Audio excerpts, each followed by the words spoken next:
Miss Manny. Thank you.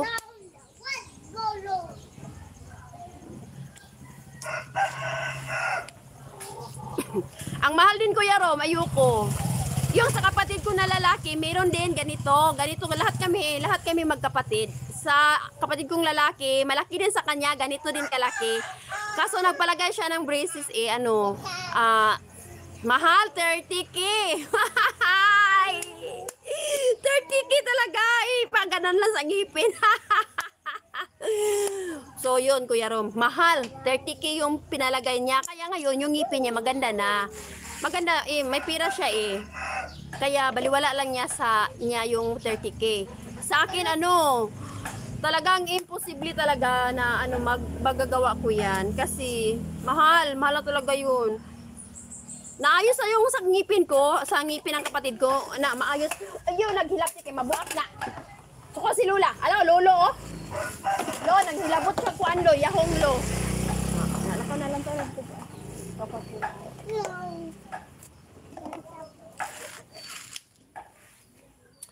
Ayoko din maglagay ng yung mga DIY na mga braces. Ayoko din kasi sabi ng kapatid ko, yung mama ni Aba, lalo daw masisira yung ngipin ko.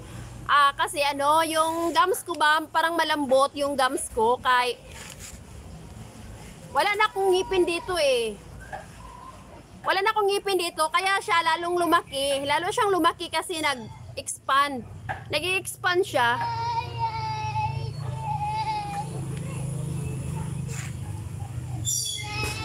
Kuya Rom 4, ikaw talaga, lagi mo talaga akong pagtawanan. Lapo kasi wala ka nagsuot slipper, no? Bata, wala nagsuot slipper, mayayay ang tiil kay malapok. Diba?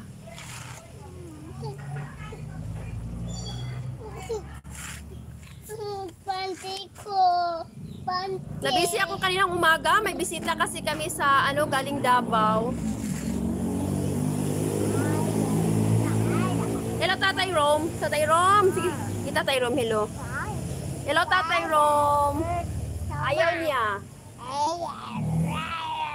Ayaw niya Tatay Rom.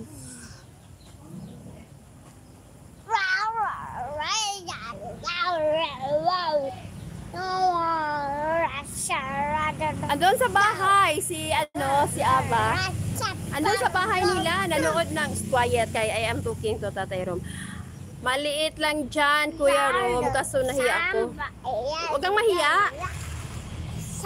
Mas confident ka sa pag walang pustiso na kalagay kasi Che, ang pangit pag may pustiso, Che, yun na talaga sabihin ko sa iyo, pangit pag may pustiso kasi parang mainit yung bunganga mo palagi.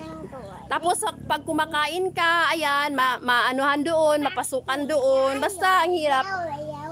Ilang years din akong nagpustiso kahit maliit, pinalagyan ko ng pustiso Ilang years na yun. Pangit talaga. So, sa ganito na siya, nung naputol na yung pustiso ko, mas inano ko na lang, ayaw ko na lang palagyan kasi mas confident ako sa may ganito sa walang pustiso. Isa doon sa may pustiso, tapos ang hirap-hirap naman pag kumain ka, kailangan tanggalin. Tanggalin mo yon kasi baka mabali, nag-isa, maliit. Tapos pag kumakain ka din, may mapasukan talaga sa loob. Pogi ni Pibos. Kuya Rom, pasaway na siya, hindi ko na kaya talaga. Lumaki nga siya pero nasubrahan na din.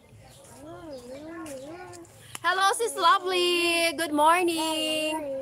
Good morning, Sis Lovely. Mega love shout out. Kung di lang dahil sa mangga, dito natanggal.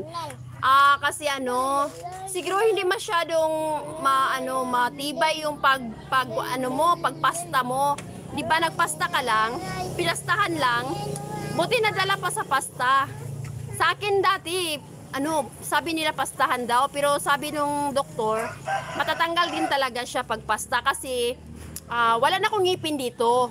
Pag wala ka na kasi ngipin dito, yan Che, pag mawalan ka na ng ngipin dito Che, yang sa gitna mo, lalaki pa yan ng lalaki. Mag-expand pa yan. yung ngipin mo. Lalaki pa yung dito mo. Tamsak 8. Ayan, sis Love